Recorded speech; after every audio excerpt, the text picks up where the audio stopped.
everyone, and thank you so much for joining us. We so appreciate you taking time out of your Sunday to be here with us.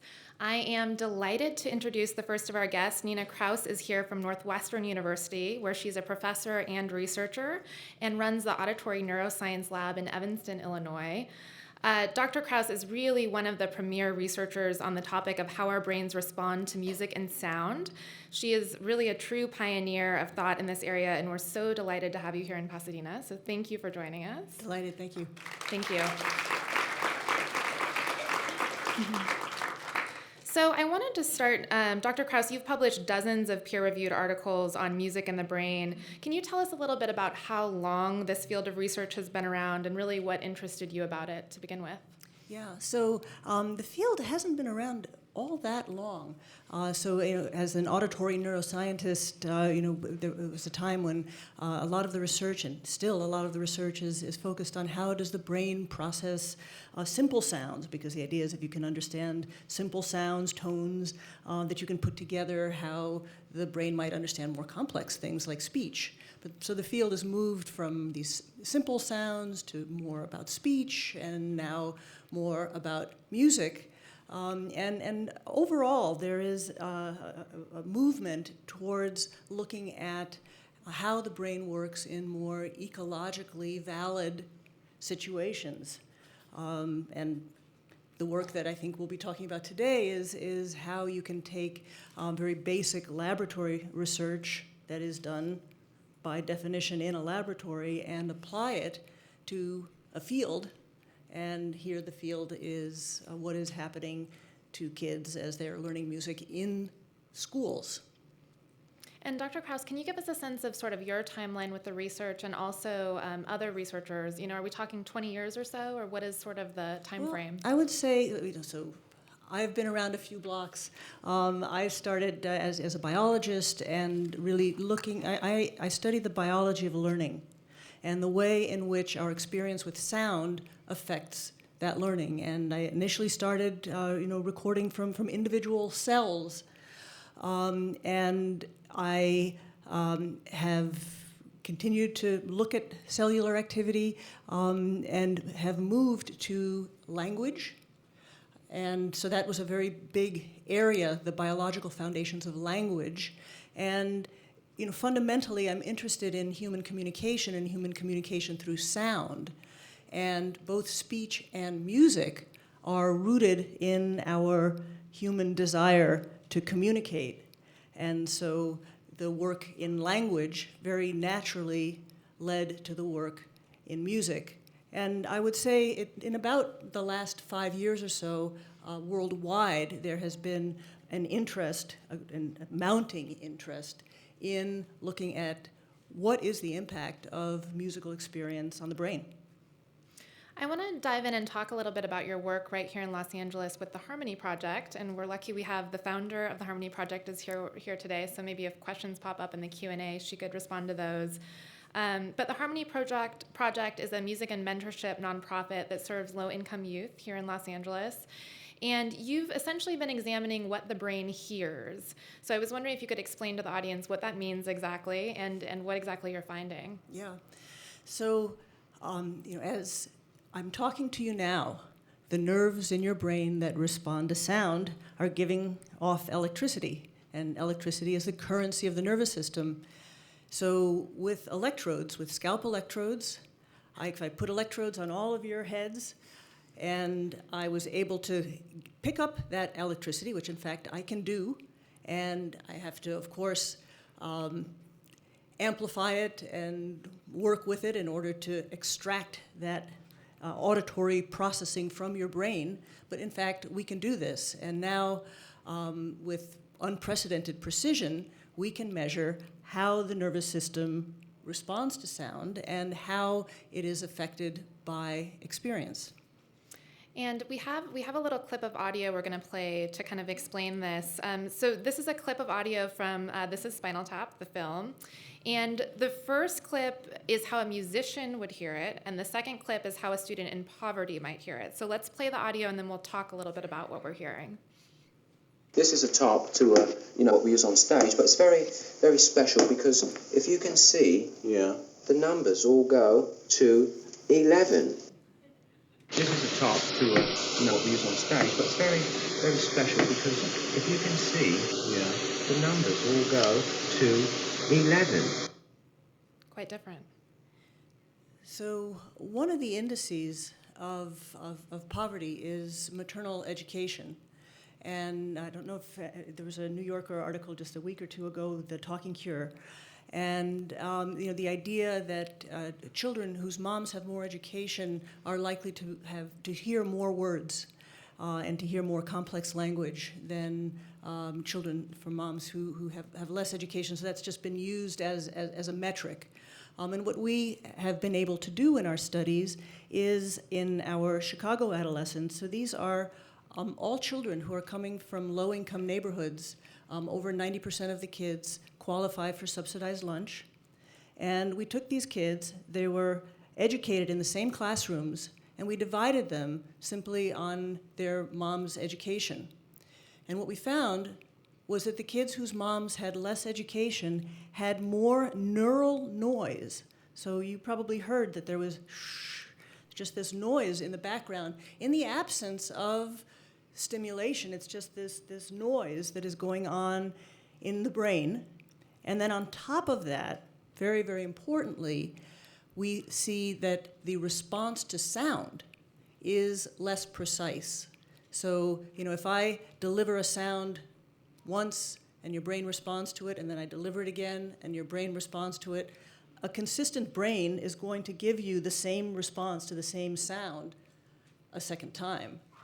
But if you have a brain that is jittered and inconsistent, then well, imagine how hard it is for a kid to learn to associate sound to meaning if every time they hear the same word, their brain is processing it differently. So, we can measure this jitter in neural activity, and we can also look at the precision with which the nervous system is able to process, so consonants. Consonants and sound happen very, very quickly in milliseconds, and the brain processes this information in microseconds, and we can measure how good is the brain at processing these differences. Say, did I say bill or pill, or bad or dad? And we see that the kids whose moms had less education, I like to use the analogy of a radio. It's as though you're listening to the radio and there's a lot of static in the background, and on top of it, the announcer's voice is coming through muffled. Let's take one more listen and see if we can hear a bit more about what you're talking about. This is a top to what we use on stage, but it's very, very special because if you can see, the numbers all go to 11. This is a top to what we use on stage, but it's very, very special because if you can see, the numbers all go to 11. So the first bit of sound is from what a musician might hear. Can you talk to us about, why does the impact of being a musician, have that effect? Yeah, so it turns out that musical experience, and this is the active making of music, changes how the brain responds to sound in some of the ways that are diminished in a child who is growing up with linguistic deprivation. So what we see in musicians, what we can call the musician signature, is in fact, there is a precision in response to sound details. The timing, the microsecond timing needed to distinguish bad from dad is very, very good. The representation of sounds consistently, stably, from time to time is strong in musicians. The representation of the harmonics in sound that also are very important for distinguishing what one person is saying. These are all elements of sound that are enhanced in music or in people who play music, and I'm talking about hobbyists. But importantly, these ingredients in sound processing are fundamental to language. So these are the same ingredients that we know track with good development of language, track with reading ability, and these are the same ingredients that we see diminished in kids who have language problems. A child with dyslexia, for example, might have some of these components of sound processing that just are not being processed well. So music and language overlap in many ways. They're also quite distinct. But there really is an overlap in the sound. You know, we're looking at sound waves, and biologically, it's going through the same biological system. So there is an overlap between what is happening with the processing of music and language. And so it certainly makes sense that the learning of music might transfer to the learning and just to be a better communicator through language. So ultimately, I study learning. I study the biology of learning. We know that the ingredients for learning are sensory, cognitive, and reward circuits in the brain are working together. And you know, as I started out, I said, you know, I studied first learning to simple tones and then learning to language. It turns out that music is a very good model for auditory learning because it really does engage inherently sensory motor, cognitive, so cognitive, you have to remember, you have to pay attention to the sound, and reward centers, so you know how we feel about it. And we know that we remember what we care about better. They have done this in very, very controlled animal experiments. Animals learn tasks and remember them longer if, while they're learning the tasks, the emotional areas of the brain are stimulated. So playing music is a really good model for auditory learning that helps auditory learning and communication of other sounds. And I know some of the research in this area is sort of in early stages, but what tips do you have for sort of parents and educators as they're thinking about these issues? I know one of the things you found with the Harmony Project is that music education isn't necessarily a quick fix. If you could talk to us about that a bit. Yeah, so this is very, very important point. So both in the Harmony Project and in our work with adolescents that we've studied now over 4 years, we didn't see changes after 1 year of music making.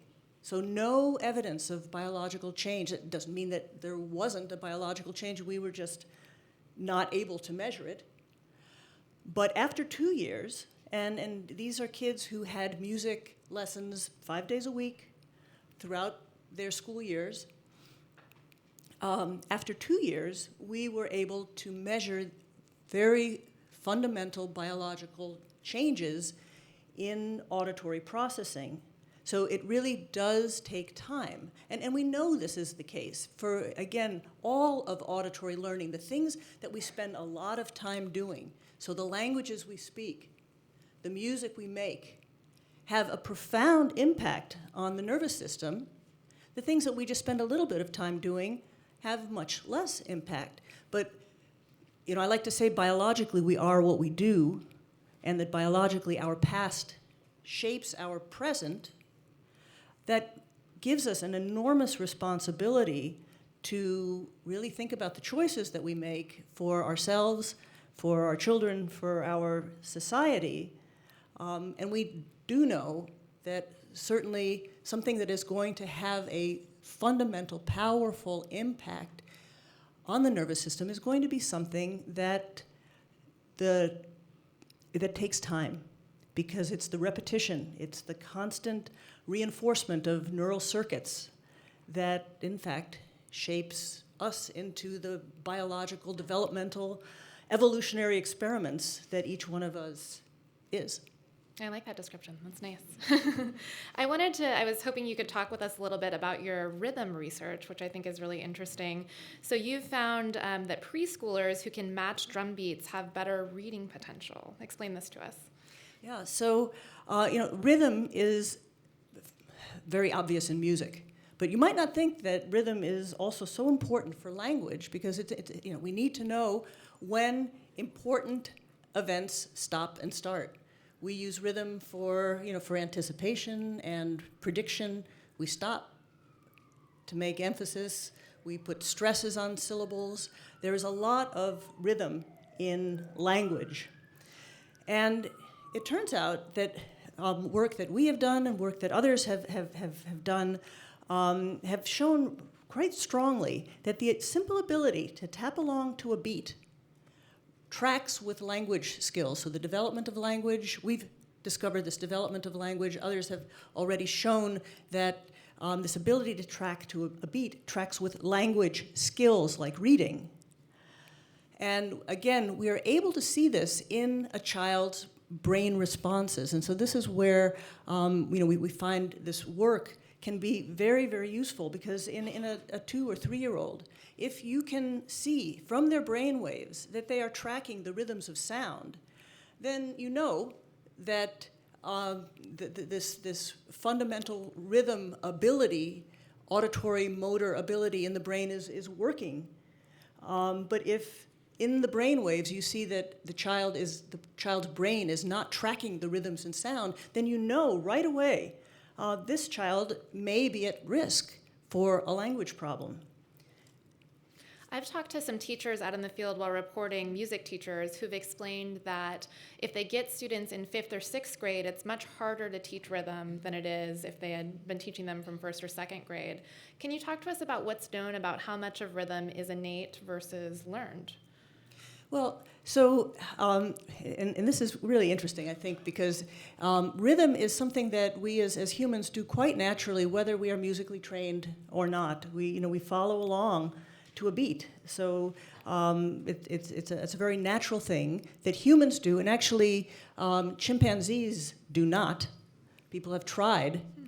And so there's been, again, this idea Chimpanzees don't have rhythm? Is that what you're saying? That's right. They can't track rhythm.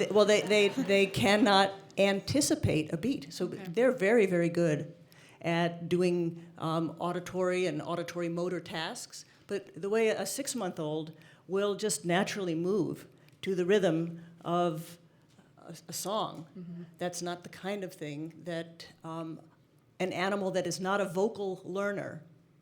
So there's some birds that can move to a beat. But monkeys, for example, can't. But birds can. That's interesting. Yes, some birds. Some birds. Vocal, the learners. Parrots. Yeah. So rhythm is something that it doesn't require a lot of training, because a lot of people have it inherently, but is something that, of course, gets strengthened the more you use it. Okay. Interesting. Fascinating. Great. At this point, I'd like to go ahead and welcome our other 2 guests onto the stage to join the conversation. If we could have Suzanne Ginden and Kristen Madsen, that would be great.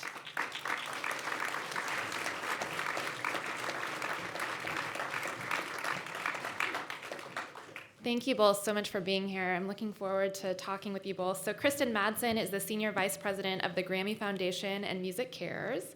And Suzanne Ginden, who I've interviewed in the past with our reporting on the Boyle Heights Community Youth Orchestra, she's the executive director and founder of that organization. So thank you both for being here. Thank you. We have 2 videos just kind of explaining the organizations that we will play here shortly.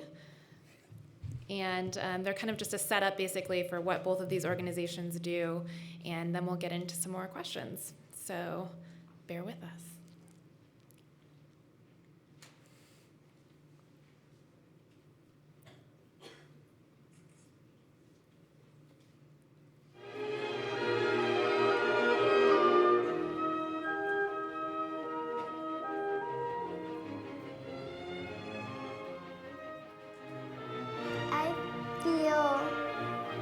Like a musician. We're the Boyle Heights Community Youth Orchestra.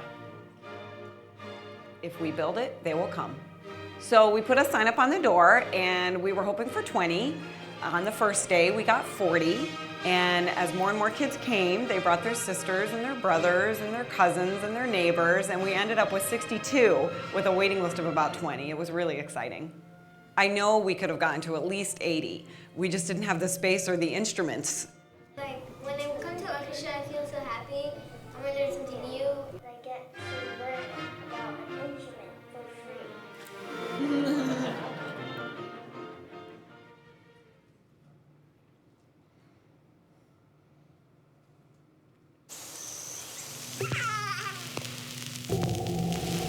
You made it.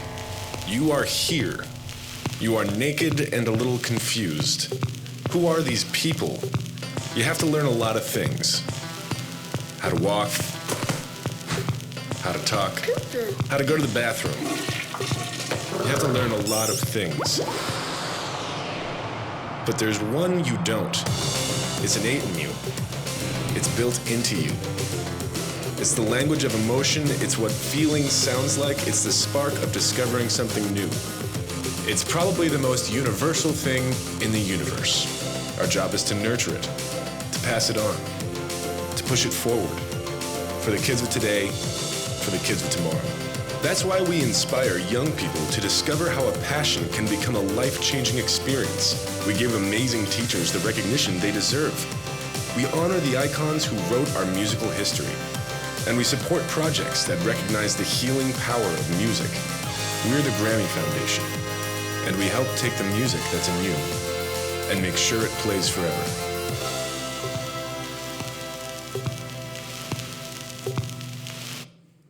That's great. Suzanne, I just wanted to start with you. I've had the opportunity to spend some time in your after-school orchestra program.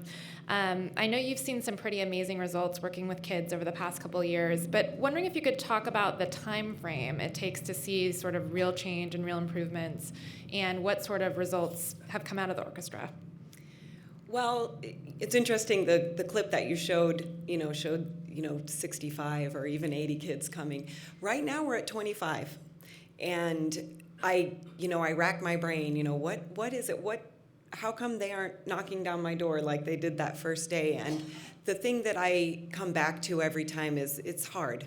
It's hard to play an instrument. And as we were talking about kids who are raised in poverty, there are so many distractions and there's so many other things that I'm really left with a core group of kids who have a dedicated set of parents or who live within a very short walk of where we rehearse that are able to stick with us. So that's really what I've noticed is that I have large summer program. I have a camp that runs 5 days a week, Monday through Friday, 3 hours a day, and I get between 40 and 50 kids coming to that. And they love the exposure, and we do lots of games and camp things and percussion, and it's really fun. And then when it gets down to the learning part and they really have to practice, then I'm back down to my 25. So that's what's happening, and those that are sticking with us are seeing tremendous results. I'm at the 2.5-year mark, so I'm just past the 2 years that Nina was discussing for seeing real change, and that's what we're seeing now. So the last 6 months have been really exciting. The people who maybe came to my concert a year ago or half a year ago, and then they came in December, or wow, they're really getting it. And I actually just passed out a piece for them for May that I performed with my high school orchestra.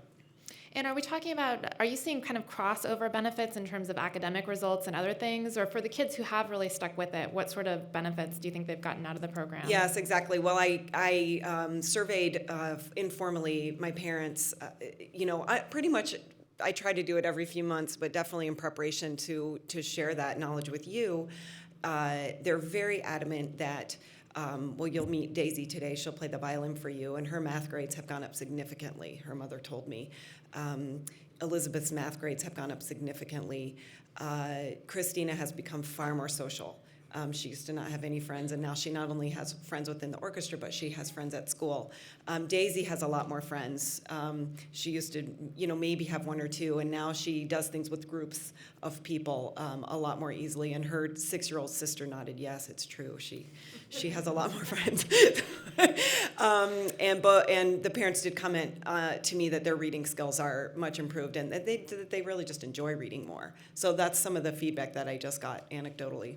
And Suzanne, these are students who typically would not have music access during the school day, is that right? Exactly, yeah. Okay. The schools in our neighborhood are really hit or miss for schools, and I did a count last week, and I think there's only 3 elementary schools within the area that I draw from that offer instrumental music. Some offer a general music or a vocal music program, but it's very hard to get that instrumental portion going. There are several charter schools that have started instrumental program, but again, that's extra effort on those parents' parts to get them into the charter school, and then maybe it's only once a week. And we should point out, I think that's a pretty typical experience from my reporting, that a lot of elementary and middle schools aren't getting music access, but it is actually required in California's education code. So a lot of kids aren't getting it, but it's something that school board members and others are thinking about, but we've seen kind of mixed results in terms of results and action on that. Kristen, could you talk a little bit about sort of this struggle for music access? I know you have the Grammy Signature Schools program, which funds a lot of music programs. What do you sort of see as the challenges there? Well, I think everyone is playing this as a zero-sum game. So a principal or anyone who is a decision maker about where are they going to put the money for their budget that has all kinds of pressures coming on them from all kinds of places. So whether it's from curriculum requirements like having arts, but then it's also about test scores, and it's coming from the federal level and the state level and the local level, and then an informed and engaged community of parents. It's this moment where they say, this is all we have, and how much can we do in a certain day? What we've discovered with our Grammy Signature School programs, which is where we provide grants to high school programs that are maintaining a music program despite the odds. Sometimes we give them grants because they're the most excellent program there is, but we recognize generally the most excellent program is in a community with a parent base and a financial base that can afford to supplement what the school has. So we also offer grants to schools that are at-risk schools with a lot of kids at the poverty level or below.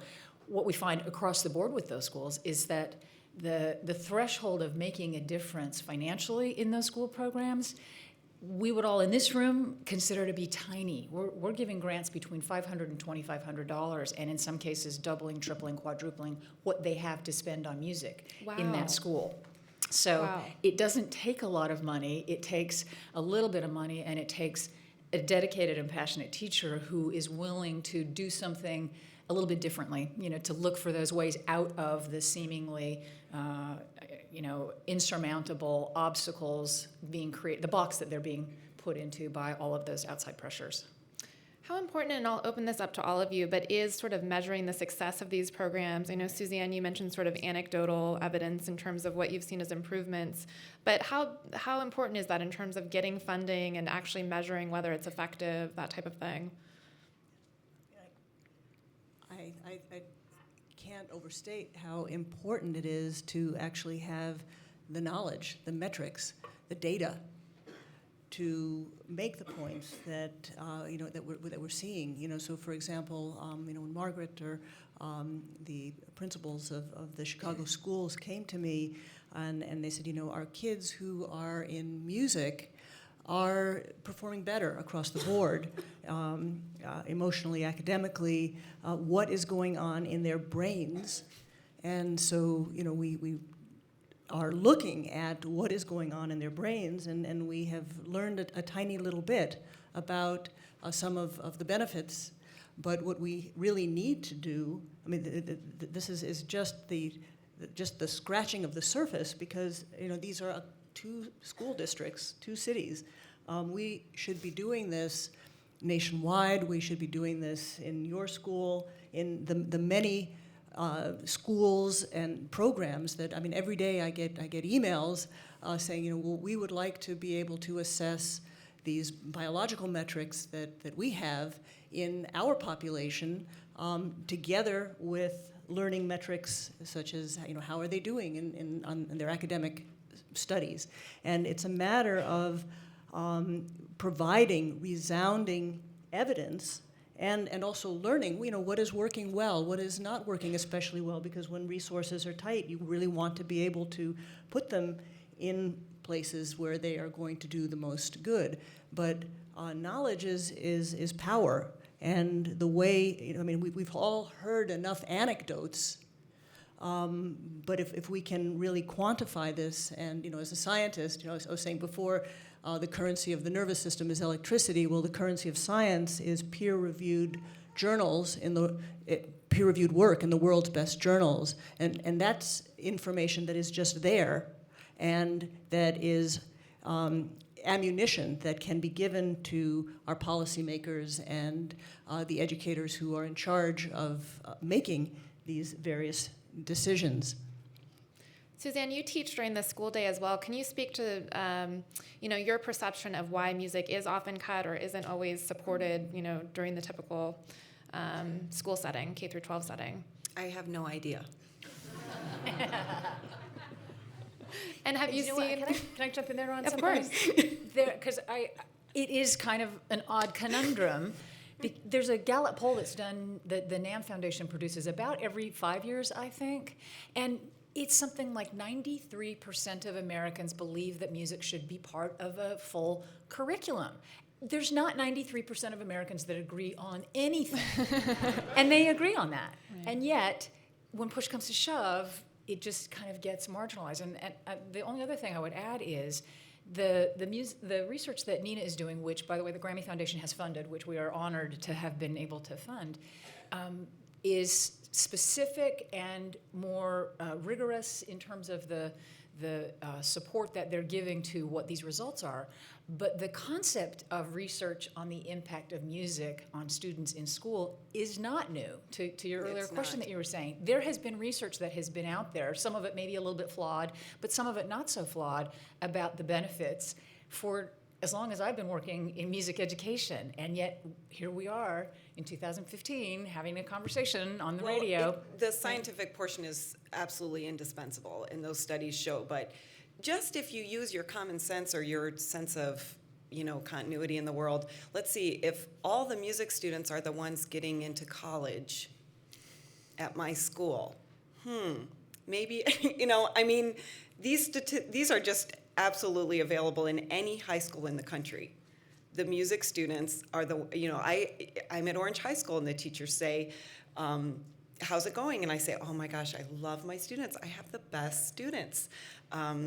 Shout out to Amy and Melanie. It's their birthday today. Aww. And they say, oh, I know, your students are wonderful. Aren't the music students so great? And well, it's not an accident, which is now what you're proving, that it's not that they chose music because they're wonderful. I mean, there's obviously going to be some of that, but it's the music that made them wonderful. And it's the music that makes them wonderful when they're born. And why not have it for them if it's so integral to them becoming the human beings that we adore?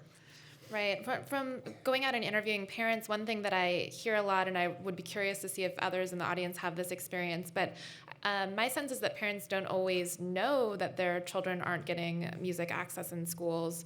I think a lot of us kind of grew up and that was expected, but that's not necessarily the case anymore. There's also kind of a whole generation of teachers who haven't been taught how to teach music or haven't been taught how to teach arts. So because of the cuts, it's kind of had a trickle-down effect in that sense. Kristen, wondering if you could talk a little bit about, so the Grammy Foundation, of course, partners and gets support from a broad range of companies, from Disney to AEG. What role do corporations have in advancing the field of music neuroscience? Do you have thoughts on that? I do. Yes, I do.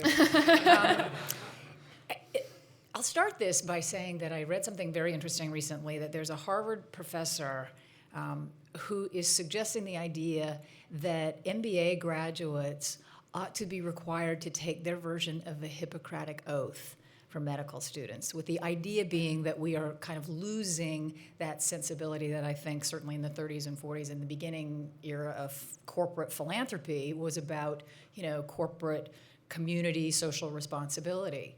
And I think that's fascinating and would support wherever that goes.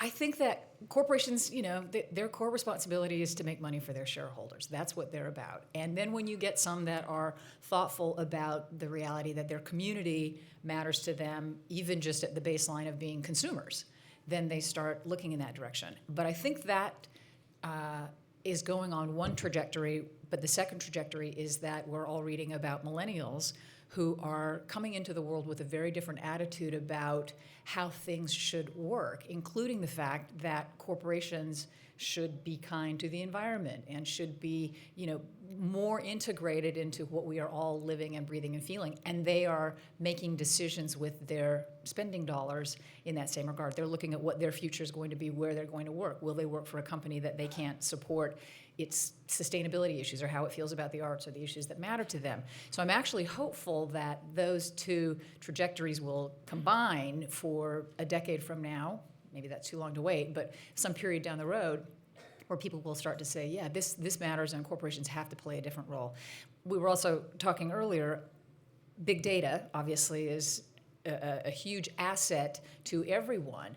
If a corporation gets to the point where they can recognize that the data in the research that's being done about what's happening in the brain to change their future consumers matters to them in a way that's positive, I think you will see a different level of support. So if we can find the way to connect what we're learning about why music is important and art is important to brains and therefore young people and then therefore our future society, and find that match, then I think you sort of grease the wheels for how you get corporations on board in a different kind of way. Mm-hmm. Interesting. And really, in a way, from my perspective of doing that is to create common metrics that can then be shared on the cloud. They can be shared, and you can build a fund of knowledge. And of course, I do believe that biological metrics are essential.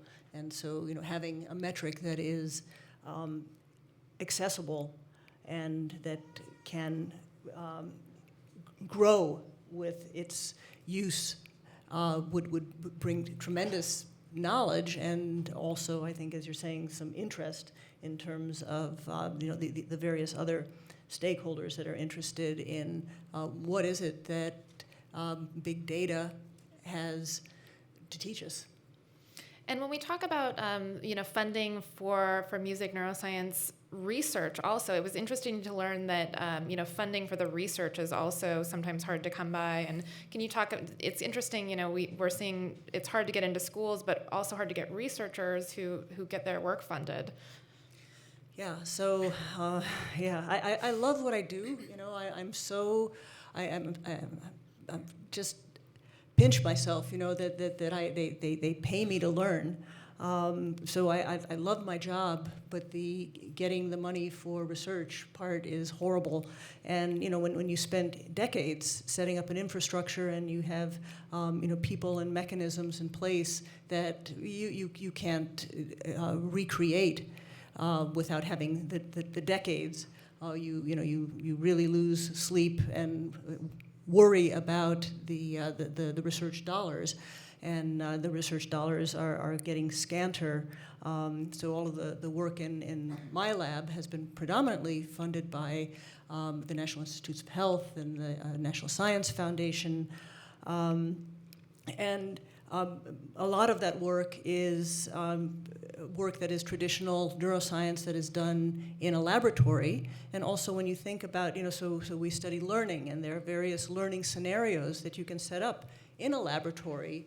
They're certainly more sterile, they're more controlled in some ways, but they are different from what you would see in existing programs. And to me, a new frontier that is absolutely essential is to take very rigorous scientific approaches that are developed in laboratories and to apply them to look at what is happening in schools, in music programs, for example, music programs like yours, like Harmony Project, that we know are actually, that they work. They haven't been created by a scientist.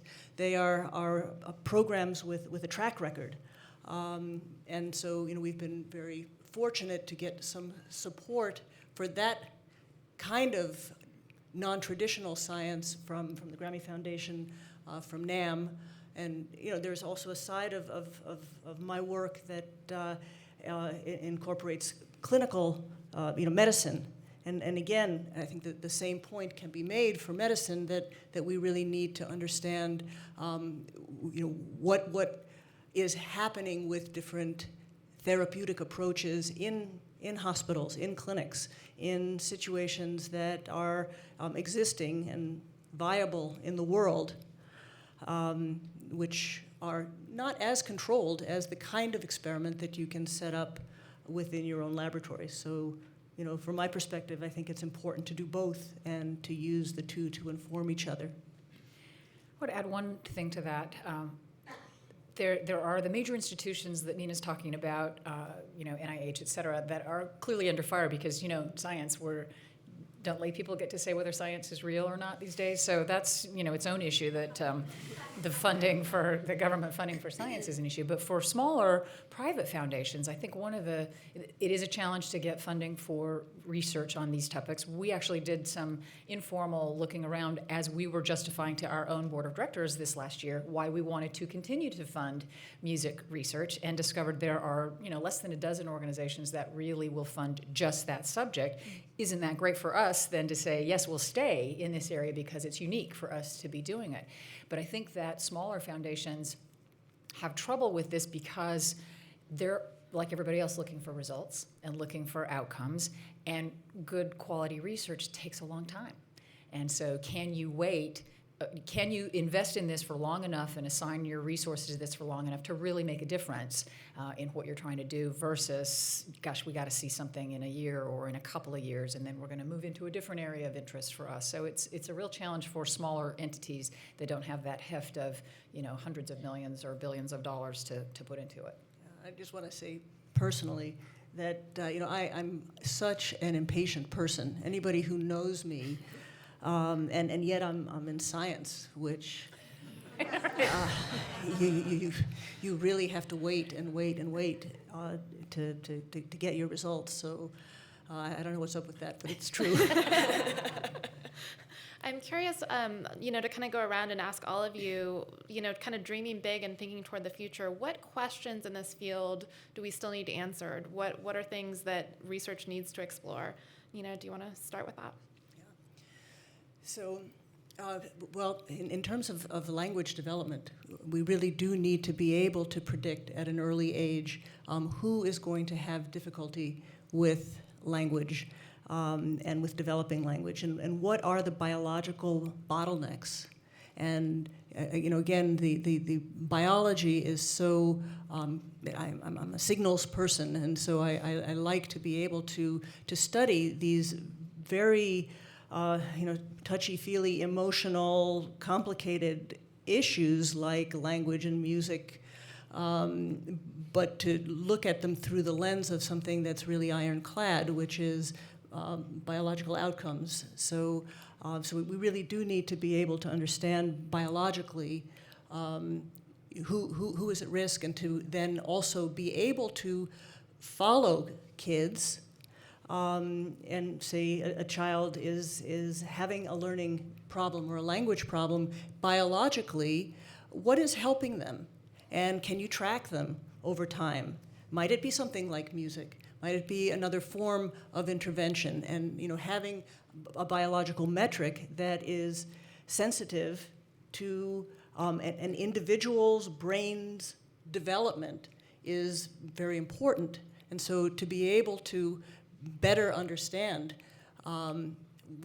what is it, because on the one hand you want to be able to assess, you want to be able to know if a child is having difficulty communicating what is going on, can you get a handle on the bottleneck or a bottleneck? And we have some auditory processing is a component that we are able to assess.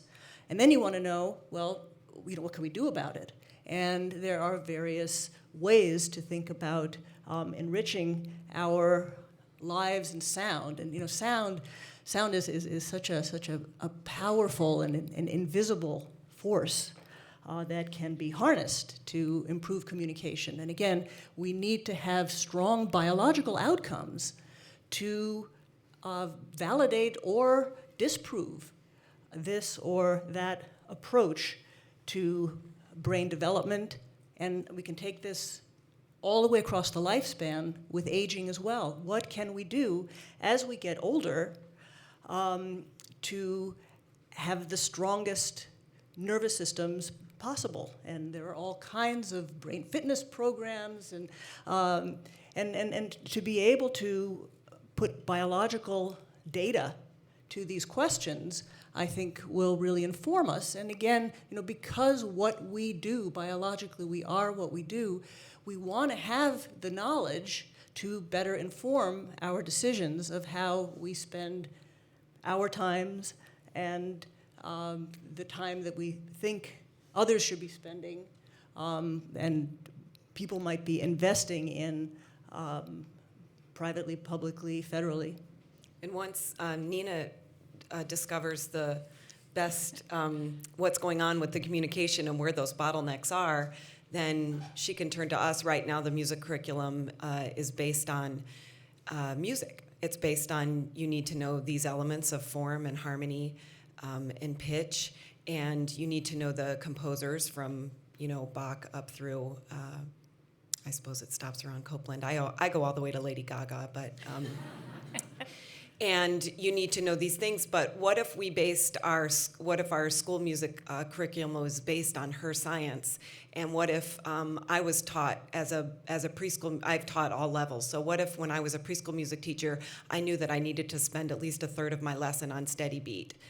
Because that was going to help them with their language development. Or I knew that by the second grade, I should have covered pitch differentiation in at least 3 scales. Because that was directly related to the books that they were focused on in the first and second grade. Can you imagine the connections? We talk about cross-curricular right now. It's a hot, 21st century learning, buzzword. Cross-curricular and Common Core is now, all the curriculum are working together. Well, what if it was based on pure biological science, and my music class was actually indispensable to that reading instructor's learning, which we know that it is. But what if Nina could help us and make that happen? Well, just even a fundamental aspect of music making is, many of us learn by reading notes, and others of us learn music by ear, as my son said to me years ago when he memorized a piece, and I said, "You learn that by ear, baby?" And he said, "No, Mommy, by brain."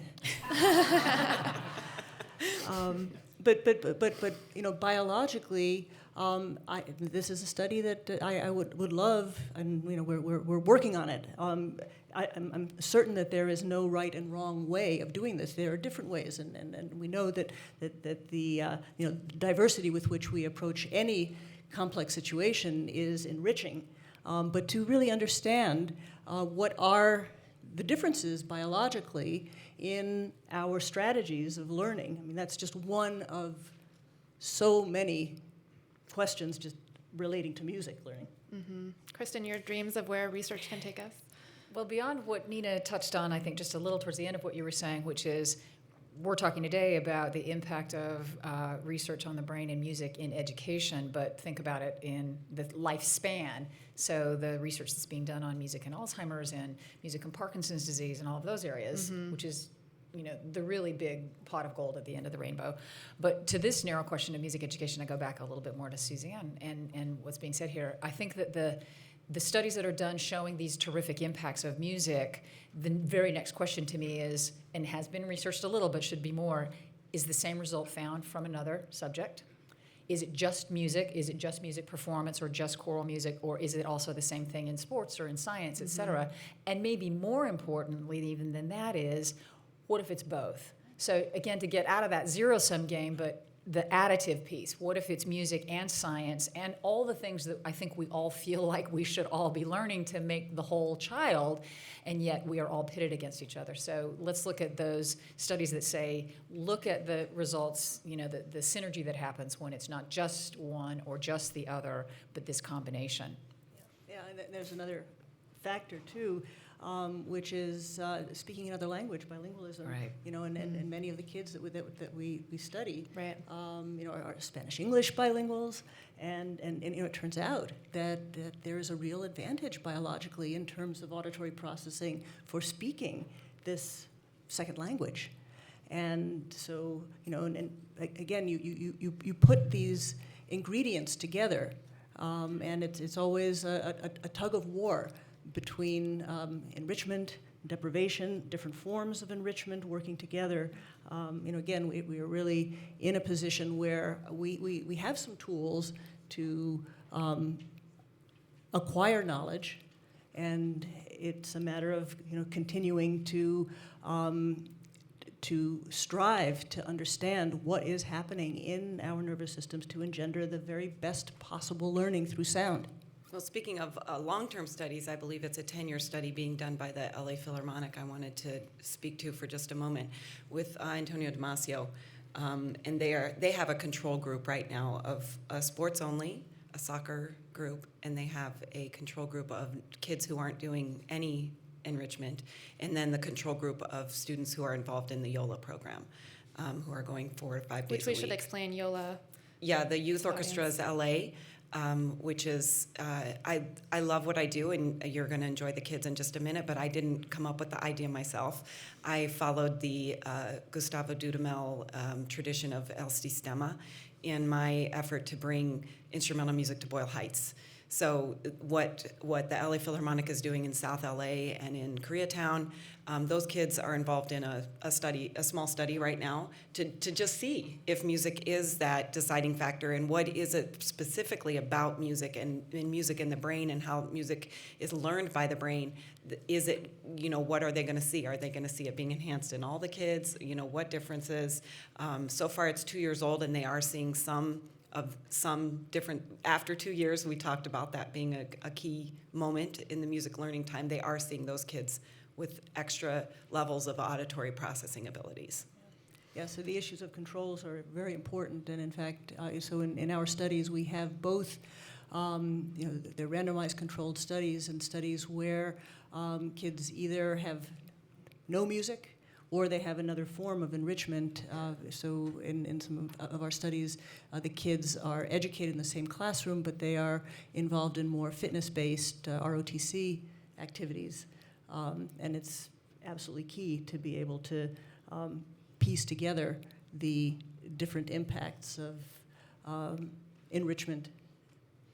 Great. Well, we're going to have a special performance coming up. I'd like to excuse Suzanne so she can get set up for that. I have one more question while the orchestra gets set up. Nina, I love this concept that you brought up of music and sound as an invisible force.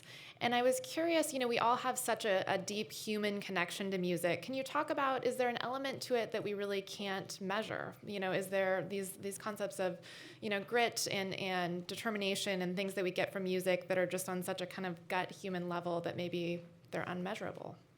Well, that's always possible. And as a scientist, you are, you see what it is that you can measure, and often some of these unmeasurable effects have impact on processes that, in fact, you can measure. So, we know that, music has this wonderful impact and route to our memory.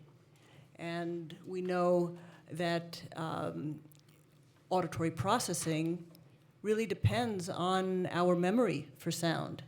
So by looking at how the brain processes sound, you're also looking at the impact of those prior memories and of that experience in sound. Great, thank you so much. So we're really lucky to have the Boyle Heights Community Youth Orchestra here for a special performance. We're going to go to the audience questions after that, so if you could get your questions ready, that would be great. And I will let Suzanne take it away.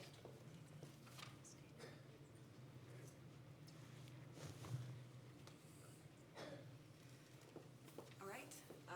Danny Gomez is going to play a fiddle tune for you to start out our program.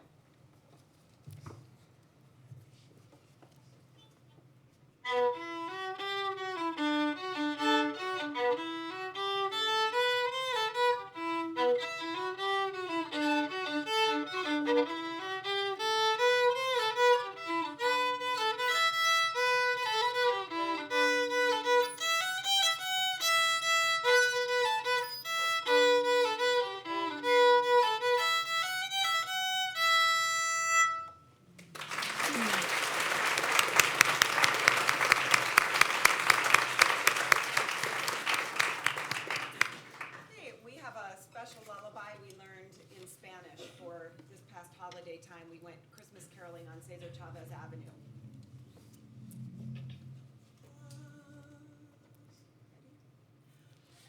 Arananita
And Suzanne, could I have you introduce the orchestra?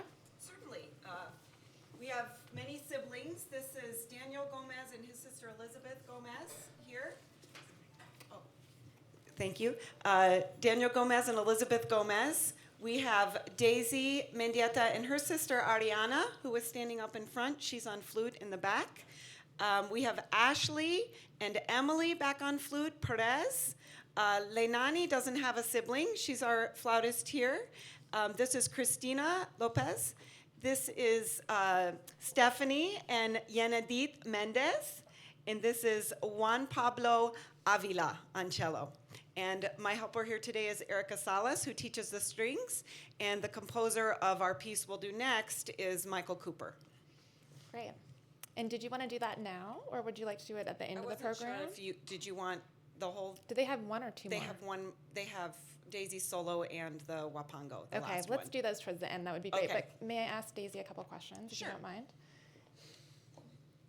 Hi, Daisy. Hi. I wanted to ask you, what the experience of playing the violin has been like for you over the past couple of years. The experience that I have is I could learn many stuff that I never learned, and when I play with all my heart. Oh, that's great. And is it something you'd recommend for other kids? To try playing a instrument or doing your voice. And has it been challenging? What's made you stick with it? That I learn a lot, and there's a lot to learn in the violin. Yeah. Great. Thank you so much. Thank you all for being here. This is so great. We're going to hear another piece from them later.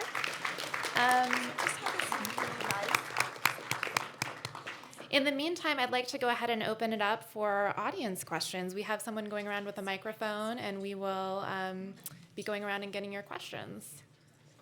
Let's just see where they're headed. Coming up here in the front. Thank you.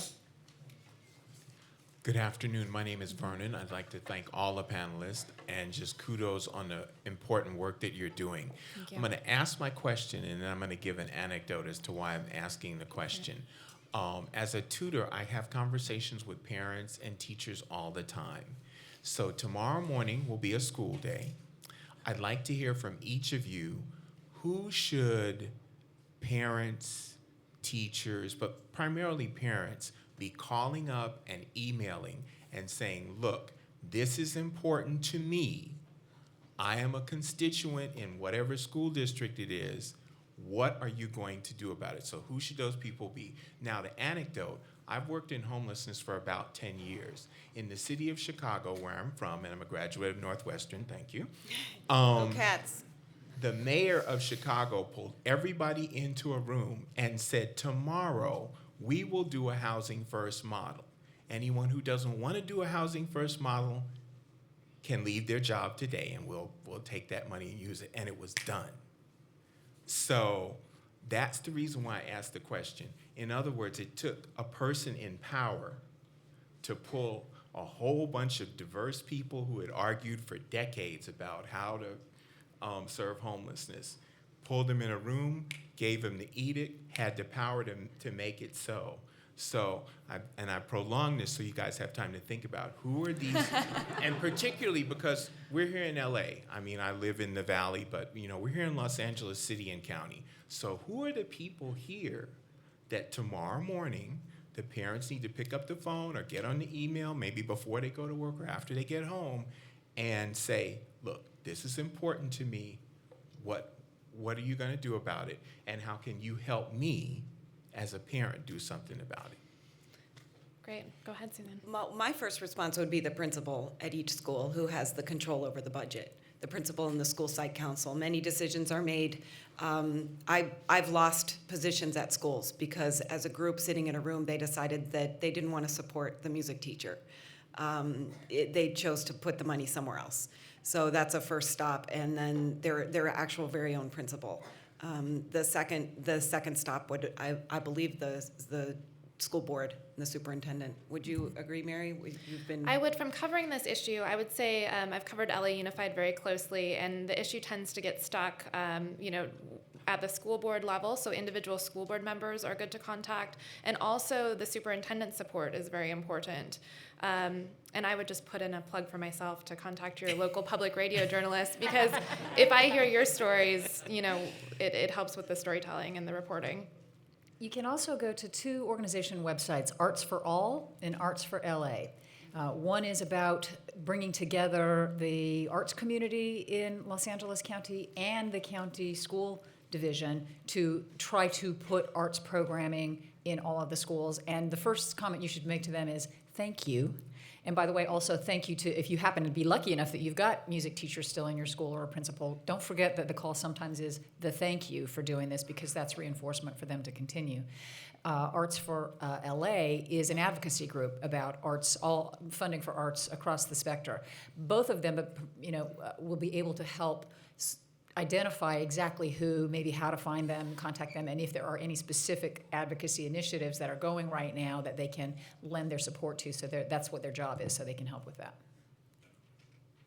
Nina, any thoughts? Well, I would say that anyone who is in a position to support research, because really, if you are able to provide data, that can be compelling to say that, in fact, putting resources into music education is going to enhance academic and neural development, then we need to understand the ingredients better and better. And so, what research, it is not something that is so glamorous, but research federally and also policymakers federally. There are policymakers. I'm thinking of Congresswoman Bonamici, who is very key behind the STEM to STEAM initiative. These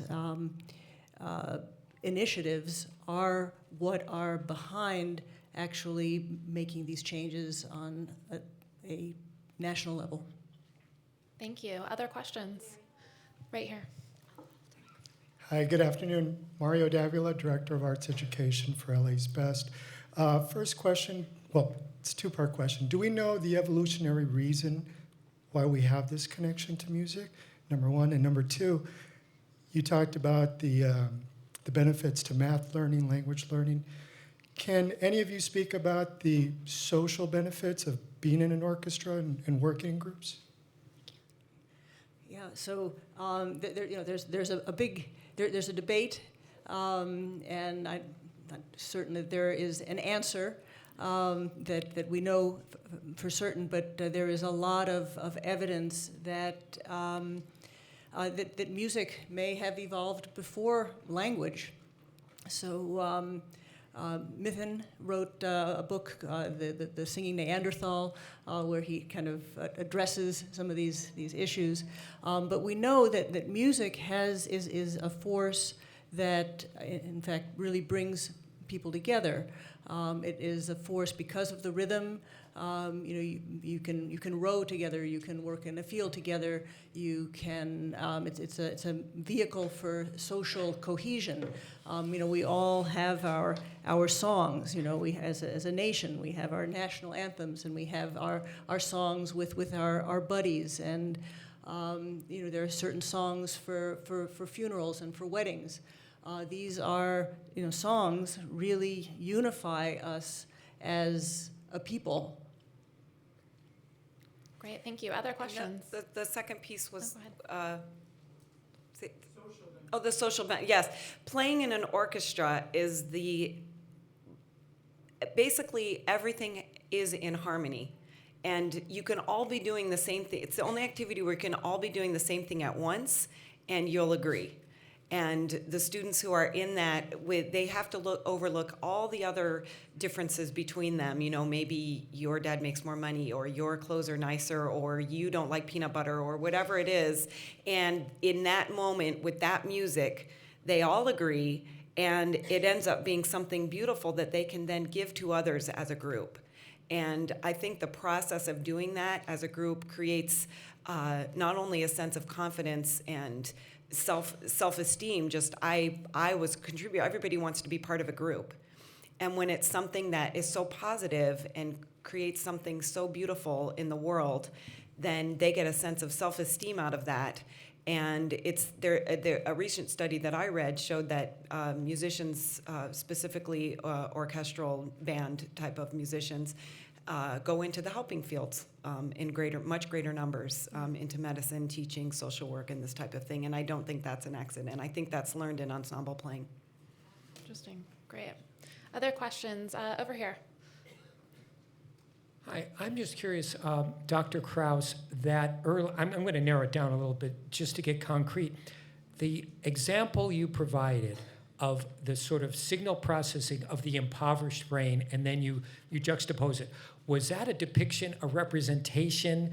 I didn't get the context, or was that the real thing, the way the brain would operate? Right, it's a combination, actually. So what we can do is measure the response to particular sound waves and play back the brain waves that we are able to measure. And so, we can, in fact, do this. And if you go to our website, in fact, if you look at the bottom of the website, there is something called a demonstration, and you can see that demonstrated for you. When you're looking at something as complicated as a signature for poverty, or a signature for musicianship, or bilingualism, or dyslexia, now you have drawn from data from many, many different sources, and you now understand, well, what are the acoustic ingredients that make up one signature or the other? And then with that knowledge, you can simulate what a sound and a sentence and a phrase is going to sound like with those particular neural signatures. So it's a simulation, but you think it's actual? Well, again, depending on what you're looking at. So if you look at the demonstrations on our website, those are actual. And from the actual, we can simulate, if that helps. Did you say the name of your website? Oh, so our website is, remember Brain Volts. It's www.brainvolts.northwestern.edu. I will leave some cards before I leave, a stack of cards. But really, if you just Google my name or Brain Volts, you'll find it. And what I'd like to, thank you for this question. There's a whole area on that website also under technologies that is the brain sings and speaks with even more examples. But what I'd really like the audience, I'd like to draw your attention to, is that for every topic that we study on our website, you'll see music, bilingualism, autism, dyslexia, neuroeducation, preschool development. We have what we call a friendly overview slideshow, which is a labor of love. It really is our, it's so important for us to communicate our scientific discoveries, to take them out of the ivory tower, to make them accessible to the many parents and teachers, educators, scientists of different flavors who are contacting us all the time. And so these friendly overview slideshows are exactly what they are. I hope you'll find them friendly, and they will provide an overview. You'll see a picture and a line of text that summarizes 2 years of work, and It's hard to do. you can just look at those for a few minutes, and then if there's a certain idea that you really like and you want to learn more about it, then you can download the publication, so you can go as deep as you want. Great, thank you. Other questions? Right here. Thank you.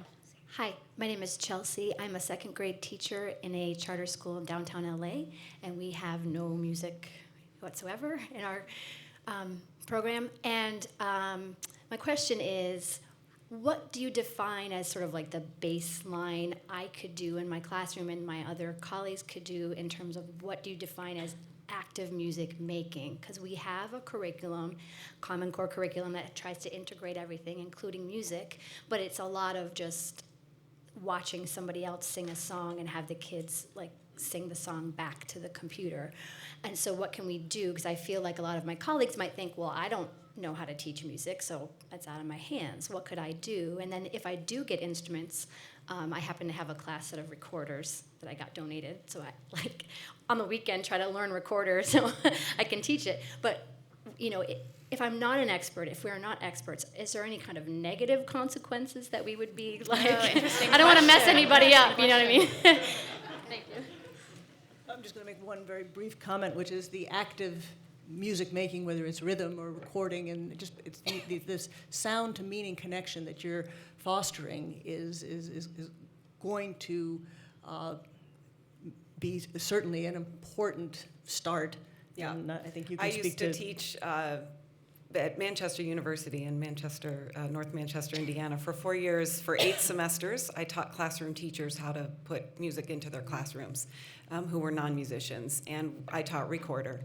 And it is an absolutely beautiful way for a non-musician to bring music to their regular classroom. It's very easy, very playable. They can learn to read music, which is a huge part of creating these neural pathways, is actually reading the notes on the page.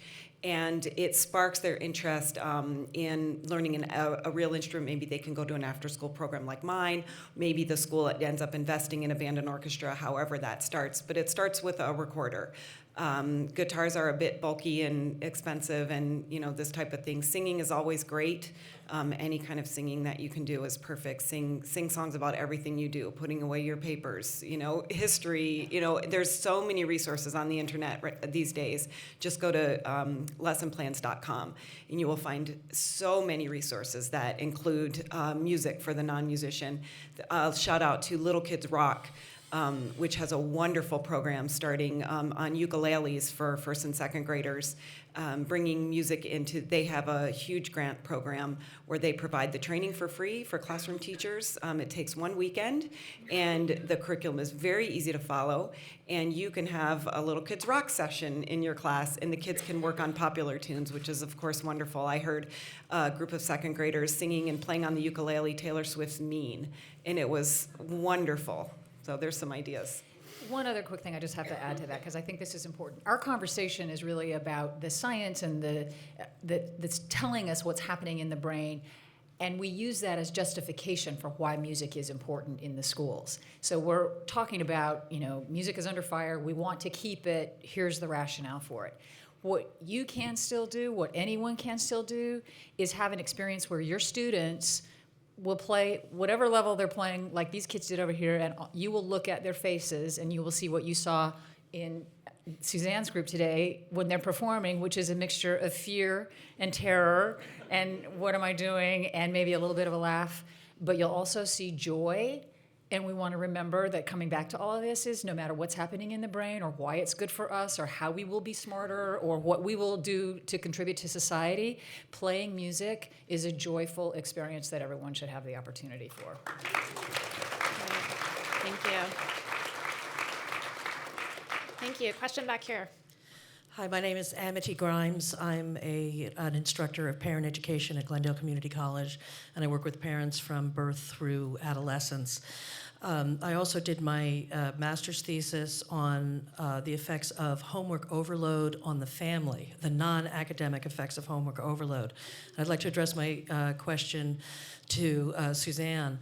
What do you do when the parents who would like their children to learn music, they say, I'm sorry, they have too much homework and there's no way we can fit it into the schedule. And I see you have a few, but you did mention that you have more students during the summer than you get during the academic year. How do we encourage parents and schools to recognize that the music education is part of their overall academic development and whole person development as well? Yeah, it's a constant battle. Some of the students you see here today they go to KIPP charter schools, and KIPP traditionally has a lot of homework.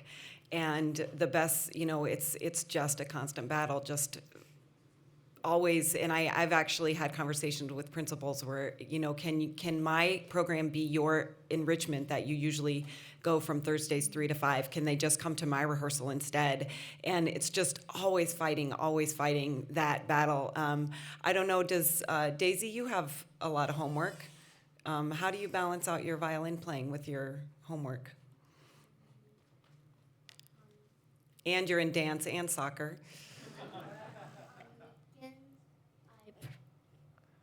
On weekends, I practice a lot.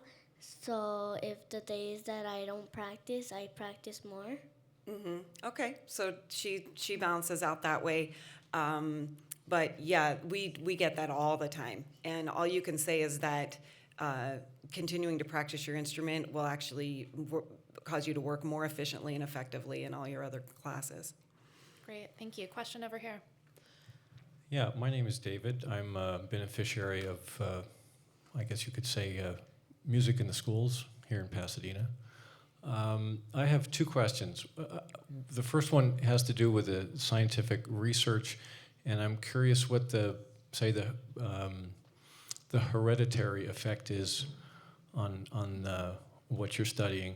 The second question has to do more with how can an individual help, either as a volunteer or some kind of employment, in making more of this kind of assistance in the school system for this greater good. How do you get involved in that kind of thing? Great. So thanks for the question about nature and nurture.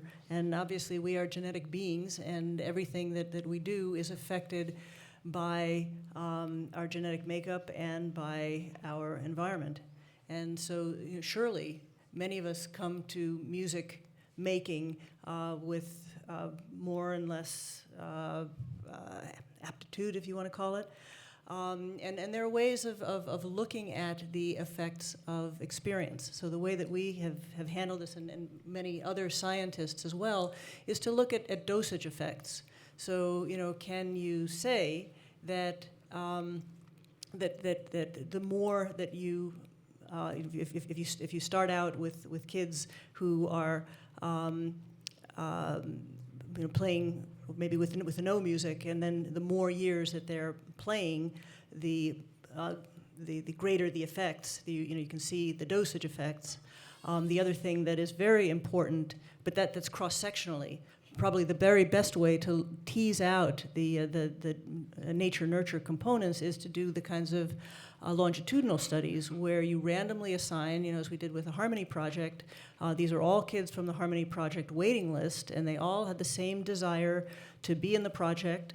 They were coming from the same neighborhoods, and some kids were involved with the music right away, and the others had to defer. And so you can then track the kids over time and see, the variable there is music experience or not.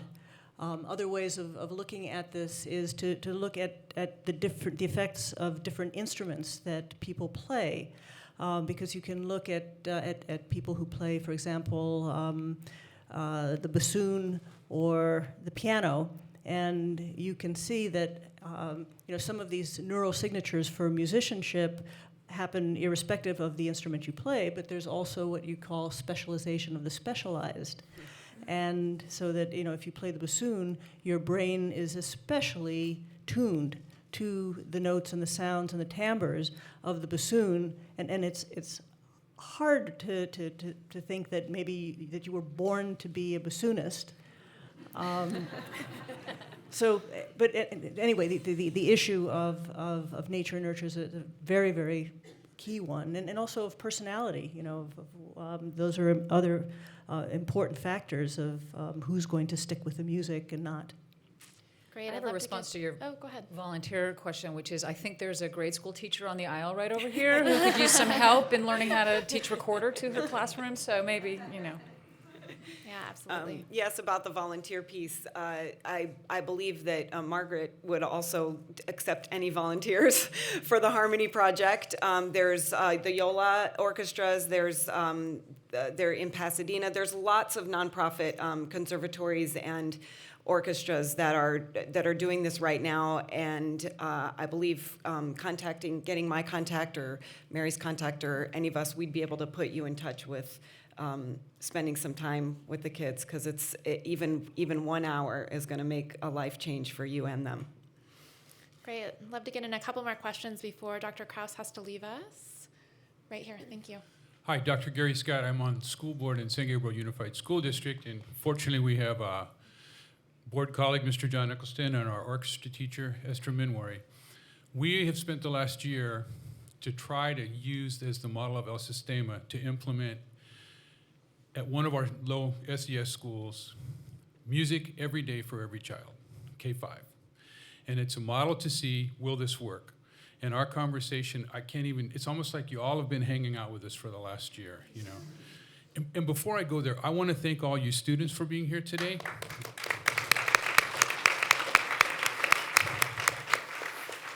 I'm reminded of the great Dr. Seuss book, Oh, the Places You'll Go. Because none of your friends gets to sit in a studio for a live broadcast, but because of what you do, this is one more special thing that you get to learn about, so congratulations. So the question, most to Dr. Krause, but maybe to everybody, how much time and how consistently does the music experience have to occur? We look at it and go, 30 minutes a day, once a week for 10 weeks, that's not what we're talking about. But we just got back from Boston, literally yesterday, where we studied the Conservatory Lab School in Boston. Their K3 basically get 90 minutes of music every day, and their 4, 5 through 8 get 2 hours of music every day. And their day goes from 7:30 till 5. Now, it's a public charter school, but wow, you should see what's going on there. So the question is, I guess, as we're trying to implement this, is there an optimum amount of time and also a consistency pattern that's important? Yeah. No, I mean, I think we can say the more the better. But we're not in any position to be able to talk about dosage effects because the data just aren't there, and also what kinds of different what does the music instruction look like? Each music instruction is going to be different. How much is the child practicing? But I can certainly tell you that it does take time. And with our public schools that we've been involved with, the kids have been getting music about 5 hours a week. And it has taken 2 years in order to be able to see effects. That doesn't mean that is necessarily a magic number. It just happens to be a data point that we have. But I do want to say something else about the impact of music experience, and that is, like you might ask, so how many of you have played music sometime in your life? How many of you are still playing now? So it is a pretty common scenario that many people play music while they're children, and then they stop. But it was part of their education, like math, and has it had a lasting impact on their brain? And we have looked at this biologically, and we can say yes. We have looked at college kids, and we have looked at 60, 70, 80-year-olds and divided them based on how much music education they have had earlier in life. With our older adults, it was decades. And we find that our older adults who had music in their background, who had a moderate number of music lessons and time for a number of years during their school, as older adults, their nervous system is responding to the details of sound that are important. As we get older, one of the biggest complaints of an older adult is hearing speech in background noise. And older adults who have played music they have nervous systems that, the other thing that happens is that our nervous system just simply slows down, especially for the tricky parts of sound. And again, you can download the studies on our website, but that there is a lasting impact on neural activity when you're older based on the music activity and the investment that you had early on. And my phone is blowing up here. I know I've got to go catch this plane. So I want to thank everybody for I just see all of this wonderful audience and all the questions, and I thank you for the opportunity to be here and to talk with you. Thank you, Nina. And some of us will stay around afterwards. Thank you so much.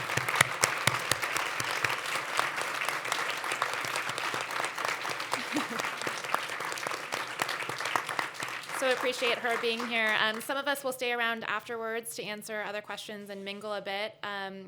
Just want to say thank you to everyone before Suzanne goes for a couple more. Are they gonna? Yes, on the way out, they'll play a couple more pieces for us. But a big thank you to the production team here at the Crawford Family Forum. Janice, who I see running out the building, helped so much putting this on. And thank you guys all so much for coming. I'd love to hear your input on our arts education coverage, story ideas, etc. Thank you all for being here, and we will go out on a couple pieces from the orchestra.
Thank you all so much.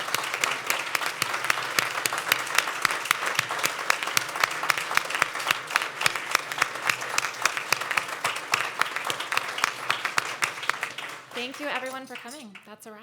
Thank you.